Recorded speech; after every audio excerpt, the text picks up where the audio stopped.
বিশ্ববিখ্যাত মার্কিন গায়িকা ও অভিনেত্রী সেলেনা গোমেজের বিয়ের অনুষ্ঠান ঘিরে এমনিতেই ছিল ভক্তদের প্রবল আগ্রহ। তবে সেই আনন্দঘন আয়োজনে ঘটে যাওয়া একটি মজার বিপত্তি এখন আলোচনার কেন্দ্রে।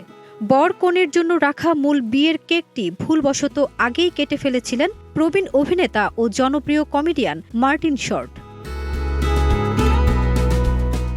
সম্প্রতি যুক্তরাষ্ট্রের জনপ্রিয় টক শো জিমি কিমেল লাইভে অতিথি হয়ে এসে এই ঘটনার কথা নিজেই জানান ৭৫ বছর বয়সী মার্টিন শর্ট। তিনি বলেন, গত বছরের সেপ্টেম্বরে ক্যালিফোর্নিয়ার সান্তা বারবারায় সেলেনা গোমেজ ও সঙ্গীত প্রযোজক বেনি বাঙ্কোর বিয়ের সংবর্ধনা অনুষ্ঠানে এই ঘটনা ঘটে। মার্টিনের ভাষ্য অনুযায়ী অনুষ্ঠানের বসার জায়গার কাছে একটি ছোট্ট আকারের কেক রাখা ছিল।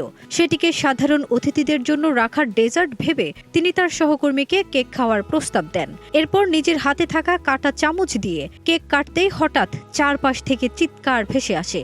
তখনই তিনি বুঝতে পারেন এটি কোনো সাধারণ কেক নয়, বরং বর ও কনের আনুষ্ঠানিকভাবে কাটার জন্য রাখা মূল বিয়ের কেক। ভুল বুঝতে পেরে পরিস্থিতি সামাল দেওয়ার চেষ্টা করেন মার্টিন, কিন্তু তাতে পরিস্থিতি আরও ঘোলাটে হয়ে ওঠে। পরে দ্রুত দক্ষ শেফদের ডেকে এনে কেকটি মেরামত করা হয়। সৌভাগ্যক্রমে মেরামতের পর কেকটি আগের মতোই সুন্দর হয়ে ওঠে। মজার এই ভুলের কথা তখন সেলেনার কানে না যাওয়ার জন্য অনুরোধ করেছিলেন মার্টিন। শেষ পর্যন্ত এই ঘটনাই বিয়ের অনুষ্ঠানে যোগ করে হাসির এক স্মরণীয় মুহূর্ত। ফারজানা নিকিতা, নাগরিক প্রতিদিন।